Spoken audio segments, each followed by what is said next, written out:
இந்த வீடியோ பார்க்குற எல்லாருக்கும் வணக்கம். நம்ம இன்னைக்கு என்ன செய்ய போறோம், அன்னைக்கு பீட்ரூட் சாதம். பீட்ரூட் வச்சு ஒரு சாதம் தான் பண்ண போறோம். அந்த பீட்ரூட் சாதம் வந்து நீங்க எல்லாருமே எப்படி செய்வீங்கன்னு தெரியாது. நீங்க நிறைய பேர் பார்த்துருக்கேன். நான் வந்து துருவிட்டு சாதத்துல போட்டு கிளறி கொடுத்து விடுவாங்க. அது வந்து லஞ்ச் பாக்ஸுக்குலாம் அப்படி கொடுத்து விட்டோம்னு அன்னைக்கு சாப்பாடு வந்து மத்தியானம் சாப்பிட்றதுக்குள்ள அப்படியே ஒரு மாதிரி வெறையா இருந்துகிட்டு முழுங்குறதுக்கே ரொம்ப சாப்பிட்றதுக்கே கொஞ்சம் கஷ்டப்படும். அந்த மாதிரி குழந்தைங்களுக்கு வந்து இந்த மாதிரி பொங்கு சாதமா அப்படியே சாப்பாட்டை பாரு எல்லாமே வெங்காயம் தக்காளி எல்லாம் வதக்கி விட்டு பீட்ரூட்லாம் செஞ்சு இது பண்ணி அப்படி செஞ்சு கொடுத்தீங்கன்னு சொன்னோம்னா சாப்பாடு வந்து நல்ல சாஃப்டா இருக்கும். அப்போ குழந்தைங்களுக்கு வந்து லஞ்ச் பாக்ஸ் கட்டி கொடுக்குறது ரொம்ப நல்லா இருக்கும். அந்த மாதிரி சாப்பாட்டை வந்து எப்படி செய்யலாங்கிறத வாங்க பார்க்கலாம். வந்து சாப்பாடு தாளிக்கிறதுக்கு வந்து நான் ஒரு 4 ஸ்பூன் கிட்ட ஒரு 5 ஸ்பூன் கிட்ட எண்ணெய் விட்டுருக்கேன். நீங்க எந்த எண்ணெயா இருந்தாலும் சரி, கடலை எண்ணெயா ரீஃபண்ட் ஆயிலோ ஏதோ ஒன்று எடுத்துக்கோங்க. நெய் வேணாலும் சேர்க்கறனாலும் சேர்த்துக்கலாம். இது வந்து எண்ணெய் சூடாயிட்டு இப்போ எண்ணெய் சூடானோன்னா கடுகு போடுறேன். 1 ஸ்பூன் கிட்ட கடுகு, ஒரு 1/2 ஸ்பூன் ஜீரகம்,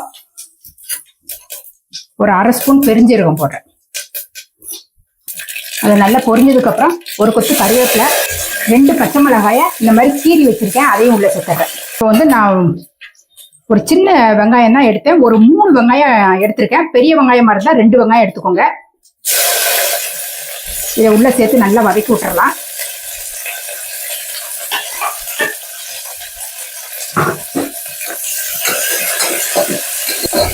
இந்த வெங்காயம் வந்து நல்லா கொஞ்சம் கண்ணாடி பதத்துக்கு கொஞ்சம் வதங்கணும். அது வரைக்கும் வதக்கி விட்டுருவோம். நான் வந்து இந்த பீட்ரூட் சாதத்துக்கு வந்து நான் ஆளாக்கு அரிசி வந்து பாஸ்மதி ரைஸ் தான் எடுத்திருக்கேன். நீங்க பொன்னி அரிசி, அதாவது சாப்பாட்டு அரிசி, புழுங்கல் அரிசி கூட எடுத்து அதை கூட வச்சு செய்யலாம். நான் வந்து இன்னைக்கு ஆளாக்கு பாஸ்மதி அரிசி எடுத்து கழுவிட்டு ஊற வச்சிருக்கேன். நல்ல பெரிய சைஸ் பீட்ரூட்டு. இந்த ஆளாக்கு அரிசிக்கு ஒரு பெரிய சைஸ் பீட்ரூட்டை வந்து எடுத்து நல்லா பொடியா கட் பண்ணி வச்சிருக்கணும். இந்த அளவுக்கு நல்ல பொடியா கட் பண்ணி வச்சிருக்கேன். இப்ப தாளிக்கிறது வந்து நீங்க பொன்னி அரிசியில செஞ்சீங்கன்னு சொன்னோம்னா அளவு வந்து 1க்கு 2, 2.25 அளவுக்கு தண்ணி ஊத்திக்கணும். நான் வந்து பாஸ்மதி அரிசியா கண்டு நான் 1க்கு 1.5 அளவுக்கு தண்ணி ஊத்துவேன். நான் வந்து குக்கர்ல வந்து மூடி வெயிட் போட்டு நான் செய்ய போறது இல்லை. நான் அந்த பாத்திரத்துல செய்யற மாதிரியே தான் அந்த குக்கரை வச்சிருக்கேன். இல்லைன்னா நீங்க கனமான ஒரு பாத்திரத்துல வச்சுக்கலாம். அப்படி இல்லைன்னா டக்குன்னு குக்கர்ல செஞ்சு நான் சாப்பாடை கட்டி கொடுக்கணும் அப்படின்னு நாங்க நாளைக்கு 2 விசில் வச்சு டக்குன்னு இறக்கிடலாம். எல்லாமே தாளிச்சு எல்லாம் ஊத்திட்டு 2 விசில் வச்சு இறக்கிட்டாலும் பீட்ரூட் சாதம் நல்லா ரெடி ஆயிடும். இப்போ வந்து வெங்காயம் நல்லா வதங்கிட்டு இப்போ வந்து இதுல ஒரு 10 பல்லு பூண்டை வந்து தட்டி வச்சிருக்கேன், அதையும் உள்ள சேர்த்துறேன். இந்த பூண்டை வந்து நல்லா வதக்கி விடுங்க. அதோட பச்சை வாசனை போற அளவுக்கு ஒரு செகண்ட் வதக்கி விட்டுக்கோங்க. பூண்டோட பச்சை வாசனை போனோடனே கொஞ்சமா நான் புதினா இலைய போடுறேன். ஒரு 2-3 செடி இருந்ததுன்னா எந்த அளவு வரும் அந்த அளவுக்கு தான் போட்டிருக்கேன்.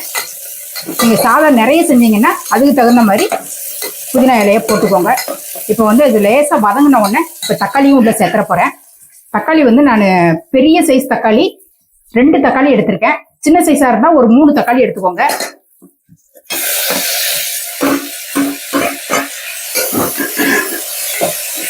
நல்லா அந்த தக்காளி வந்து நல்ல மசிகிற அளவுக்கு வேக விடணும்.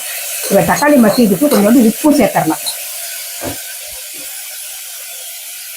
நான் அந்த சாப்பாட்டுக்கு தகுந்த உப்பையும் சேர்த்துட்டேன். இது நல்லா குழைய வேக விடணும் தக்காளியை. இப்ப தக்காளி வந்து நல்ல இந்த அளவுக்கு நல்லா மசிஞ்சிட்டு, இந்த அளவுக்கு நல்லா மசிஞ்சு வந்துட்டு இப்போ வந்து நான் பீட்ரூட்டை கட் பண்ணதை சேர்த்துக்கிறேன்.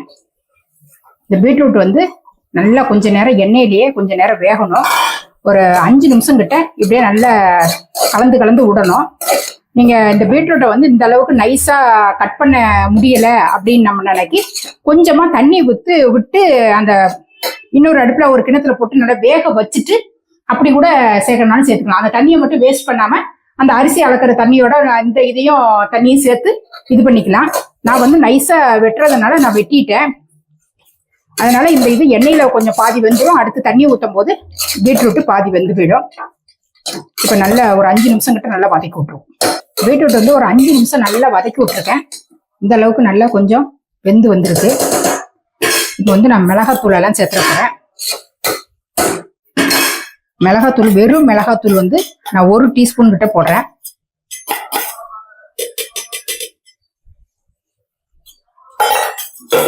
ஒரு 1/4 டீஸ்பூன் மல்லிப்பொடி, ஒரு 1/4 டீஸ்பூன் மஞ்சள் பொடி.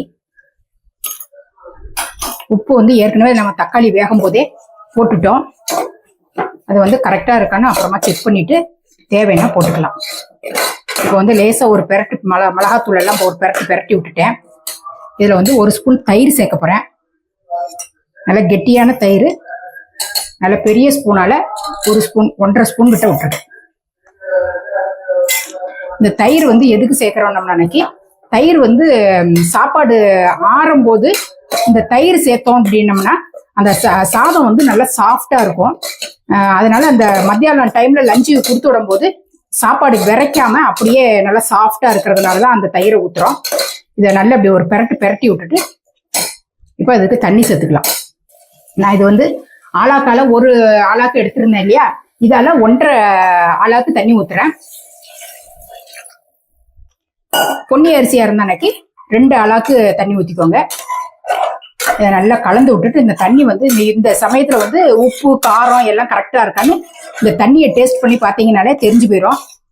அப்போ அந்த வாயில வந்து கொஞ்சம் உப்பு கொஞ்சம் தூக்கலா, கொஞ்சம் காரமும் கொஞ்சம் தூக்கலா இருக்கணும். அப்பதான் அரிசி போடும் போது அது வந்து கரெக்டான லெவல்ல இருக்கும். எனக்கு வந்து உப்பு காரம் எல்லாம் கரெக்டா இருக்கு. இந்த தண்ணி நல்லா கொதிச்சு வரட்டும். இப்போ வந்து நல்லா தண்ணி நல்லா கொதிச்சு வந்துட்டு இப்போ நான் அந்த தண்ணியை வடிச்சிட்டு அரிசியை வந்து உள்ள சேர்த்துறேன். அரிசியை சேர்த்து நல்லா கலந்து விட்டுருங்க.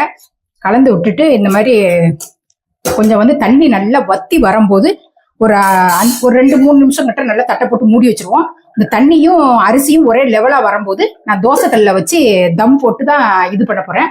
இது கொஞ்ச நேரம் வெந்து வரட்டும். இப்போ வந்து இந்த சாதமும் தண்ணியும் கரெக்டா வந்துருக்கு பாருங்க.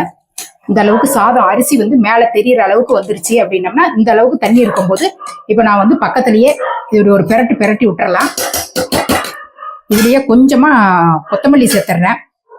அதுக்கப்புறம் இறக்கும் போது கொஞ்சம் கொத்தமல்லி சேர்த்துக்கலாம். சேர்த்துட்டு இப்ப நல்ல ஒரு கலந்து விட்டுட்டு இப்ப பக்கத்து அடுப்புல தோசைக்கல்லை வந்து நல்லா சூடு பண்ணிட்டேன்.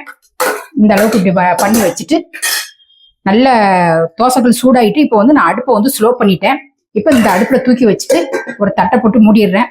ஒரு மேல ஒரு வெயிட்டையும் வச்சிட்டோம்னா அன்னைக்கு ஒரு 7ல இருந்து ஒரு 10 நிமிஷம் கழிச்சு அப்புறமா திறந்து பார்ப்போம். இப்ப வந்து நான் வந்து ஒரு 10 நிமிஷம் கிட்ட அடுப்புல வச்சிருந்திருக்கேன். ஒரு 7 நிமிஷம் இருக்கும்போது வந்து திறந்து பார்த்தேன். கொஞ்சம் தண்ணியா இருந்துச்சு. அதனால அப்படி சாதத்தை ஒரு பெரட்டிட்டு திருப்பியும் மூடி வச்சுட்டு போயிட்டேன். இப்போ வந்து 10 நிமிஷம் கழிச்சு திறந்திருக்கேன். இப்ப கரெக்டா இருக்கு சாப்பாடு. இதுல வந்து கொஞ்சமா கொத்தமல்லி வந்து மேல போட்டுடலாம். இந்த கொத்தமல்லியை போட்டுட்டு நல்லா அப்படி அடியில இருந்து நல்லா கிளறி விட்டுறலாம். சாப்பாடு கொஞ்சம் உடையாத அளவுக்கு பொறுமையா அப்படி கிளறி விடுங்க. இந்த பீட்ரூட் சாதம் வந்து எங்க வீட்டுல ரெடி ஆயிடுச்சு. இதே மாதிரி லஞ்ச் பாக்ஸ்ல பீட்ரூட் சாதத்தோட ஒரு முட்டையோ இல்ல ஒரு உருளைக்கிழங்கு வறுவலோட கொடுத்து விட்டீங்கன்னு நினைக்க லஞ்ச் பாக்ஸ்க்கு ரொம்ப சூப்பரா இருக்கும். இதே மாதிரி நீங்களும் உங்க வீட்டுல செஞ்சு பார்த்துட்டு எப்படி இருந்ததுங்கிறத கமெண்ட்ல சொல்லுங்க. இதே மாதிரி அடுத்த ஒரு சூப்பரான ஒரு வீடியோல நான் உங்களை சந்திக்கிறேன். நன்றி, வணக்கம்.